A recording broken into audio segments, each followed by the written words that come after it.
UP विधानसभा चुनाव में एक बार फिर रिश्ते टकरा रहे हैं। लखनऊ में सरोज नगर विधानसभा क्षेत्र से पति पत्नी की भाजपा के टिकट की दावेदारी के बीच अब अमेठी से राजघराने की दो बहुओं की दावेदारी सत्तारूढ़ दल की परेशानी बढ़ा सकती है।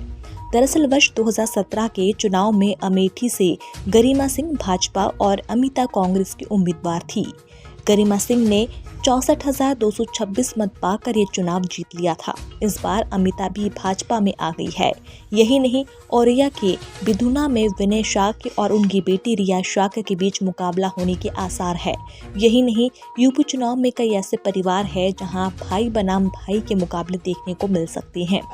पूर्व अमेठी रियासत के मुखिया संजय सिंह ने जुलाई 2019 में कांग्रेस और राज्यसभा की सदस्यता से इस्तीफा देकर भारतीय जनता पार्टी का दामन थाम लिया था। उनके नजदीकी लोगों के मुताबिक संजय सिंह अमेठी विधानसभा से अमिता को भाजपा का टिकट दिलाने के लिए प्रयासरत हैं, जबकि गरिमा अपना टिकट बचाने के लिए जद्दोजहद कर रही है।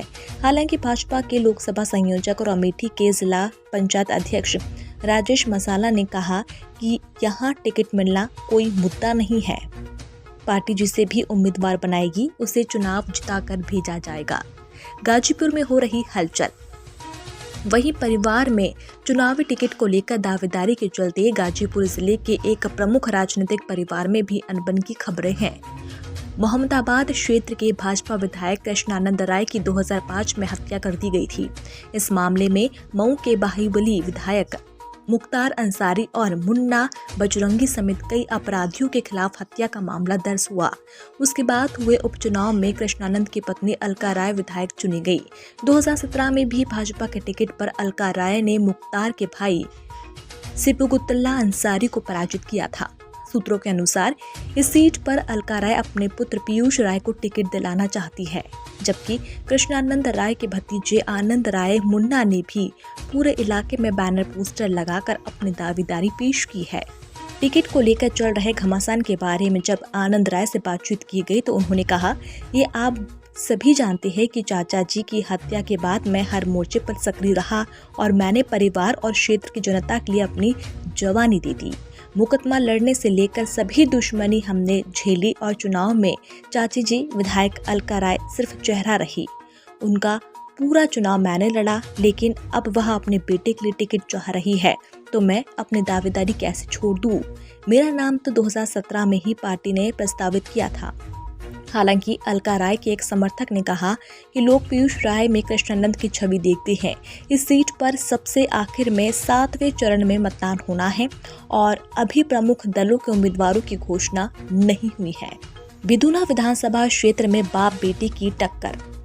औरैया जिले के बिधुना विधानसभा क्षेत्र में तीसरे चरण में मतदान होगा, जहां से पिता पुत्री के बीच मुकाबले के आसार साफ देखे जा रहे हैं। हाल ही में बिधुना के भारतीय जनता पार्टी के विधायक विनय शाक्य ने पार्टी नेतृत्व पर पिछड़ों, दलितों और अल्पसंख्यकों की उपेक्षा का आरोप लगाते हुए भाजपा से इस्तीफा देकर सपा की सदस्यता ग्रहण कर ली थी। उनके इस कदम का उनकी पुत्री रिया शाक्य ने विरोध किया था। रिया ने पत्रकारों से कहा कि मेरी दादी और चाचा ने मेरे बीमार पिताजी को जबरन सपा की सदस्यता दिलवाई है। इस बीच शुक्रवार को भाजपा ने बिधुना से रिया शाक्य को पार्टी का उम्मीदवार घोषित कर दिया। अब इलाके में पिता और पुत्री के बीच होने वाले टकराव को लेकर खूब चर्चा हो रही है। सोनभद्र में भाई बनाम भाई। सोनभद्र जिले के घोरावल विधानसभा क्षेत्र से भाजपा के विधायक अनिल मौर्य है, जबकि हाल ही में वाराणसी के शिवपुर विधानसभा क्षेत्र के पूर्व विधायक और अनिल के भाई उदयलाल मौर्य भाजपा छोड़कर समाजवादी पार्टी में शामिल हो गए हैं। अभी दोनों में से किसी की उम्मीदवारी घोषित नहीं हुई है, लेकिन चर्चा यही है कि उदय लाल मौर्य सपा से टिकट मिलने पर अपने विधायक भाई के खिलाफ भी किस्मत आजमा सकते हैं। हालांकि अनिल मौर्य ने कहा, मुझे जानकारी नहीं है कि मेरे भाई कहां से टिकट मांग रहे हैं। मैं सोनभद्र में रहता हूं और वह वाराणसी में रहते हैं। सपा की रणनीति क्या है, हमें क्या जानकारी हो सकती है। सोनभद्र जिले में सबसे आखिरी 7वें चरण में मतदान होना है और अभी प्रमुख दलों के उम्मीदवारों की घोषणा नहीं हुई है। गोरखपुर में इस बात की हो रही चर्चा। गोरखपुर जिले के चिल्लूपार विधानसभा क्षेत्र में पूर्व मंत्री मार्केंड चंद के पुत्र और विधानमंडल सदस्य सीपी चंद और सीपी चंद के चचेरे भाई की पत्नी और भाजपा महिला मोर्चा के प्रदेश उपाध्यक्ष स्मिता चंद भी टिकट के लिए दावेदार हैं। स्मिता चंद भाजपा में लंबे समय से हैं, जबकि 2016 में समाजवादी पार्टी से विधान परिषद सदस्य चुने गए सीपी चंद हाल ही में भाजपा में शामिल हुए हैं। सीपी चंद 2012 में सपा के टिकट पर यहां से चुनाव लड़े थे, लेकिन पराजित हो गए थे। इस बारे में चंद परिवार के प्रमुख सदस्य और गोरखपुर महाराजगंज जिला सहकारी बैंक के पूर्व अध्यक्ष रणविजय चंद ने कहा कि अब परिवार में कोई कलह नहीं है और पूरा परिवार एक हो गया है। हम लोग एक रहे तो निर्दलीय भी चुनाव जीते हैं। उन्होंने कहा कि सीपी चंद जी एमएलसी का चुनाव लड़ेंगे, जबकि स्मिता चंद ने विधानसभा चुनाव के लिए चिल्लूपार से तैयारी की है और अब पार्टी के निर्देश का इंतजार है। यादव कुनबा में भी घमासान, रिश्तों में टकराव का बड़ा उदाहरण सपा संस्थापक मुलायम सिंह यादव और उनके पुत्र और सपा अध्यक्ष तथा पूर्व मुख्यमंत्री अखिलेश यादव के परिवार का भी है।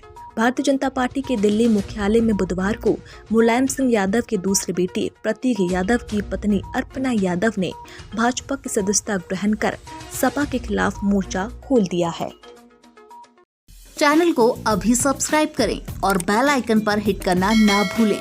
अगर आपको हमारी वीडियो पसंद आई हो तो वीडियो को लाइक करें, शेयर करें और अगर आप नए हैं तो चैनल को सब्सक्राइब करना बिल्कुल ना भूलें।